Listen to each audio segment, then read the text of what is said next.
তো প্রতিদিনের মতো আমি আজও রেডি হয়ে নিয়েছি। আজকে দেখো স্কুলেও চলে এসেছি। আজকে স্কুলটা একটু দেখাবো তোমাদেরকে। তো এই যে দেখতে পাচ্ছ বাচ্চারা বসে আছে, আর এখানে ঠাকুরটাকে ভালো করে ফুল দিয়ে সাজানো হচ্ছে।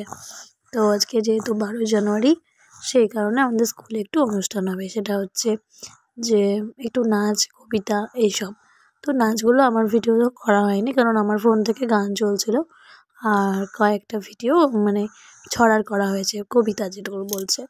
তো এই যে এবার একে একে সব ছাত্রগুলো ফুল দিচ্ছে। তো পুরো ভিডিওটা তো ক্যাপচার করাটা সম্ভব না। আর তারপরে আজকে বাড়ি গিয়ে আছে একটা নেমন্তন্ন। তো নেমন্তন্নটা হচ্ছে এই স্কুলেরই একটা ছাত্রী, যার জন্মদিন আজকে। তো সেখানেও যাব। তো চলো বাড়ি যাই, তারপরে কথা হচ্ছে। গুড মর্নিং, কেমন আছো তোমরা সবাই? আশা করি সবাই খুব ভালো আছো। তোমাদের সকলকে আমার মিনি ব্লগে আরো একবার ওয়েলকাম। 12ই জানুয়ারি, তো তোমাদের সঙ্গে সকালটা আগে শেয়ার করেছি, তোমরা দেখতে পেয়েছো। তো এখন বাজে হচ্ছে ঘড়িতে 12টা। তো আজকে আমাদের একটা স্টুডেন্টের জন্মদিন, তো সেই কারণে ওরা নেমন্তন্ন করেছে, ইনভাইট আছে। তো আমরা যাবো। তো কি করছি না করছি সবই তোমাদের সঙ্গে শেয়ার করবো। তার আগে চলো বিছানাটা পরিষ্কার করে নিই। এসে আমি দেখছি চিনি আমাদের বিছানার এরকম হাল করে রেখেছে। আর আজকে একটু ইলেকট্রিকের কাজ হলো, যেখানে একটু রডটা বসানো হলো, কারণ অসুবিধা হচ্ছে দেখতে, সেই কারণে।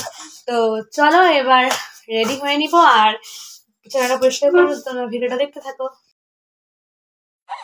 তোমার জন্য মিলছে তার একটুখানি আলো, ভোরের রং রাতে মিশে কালো।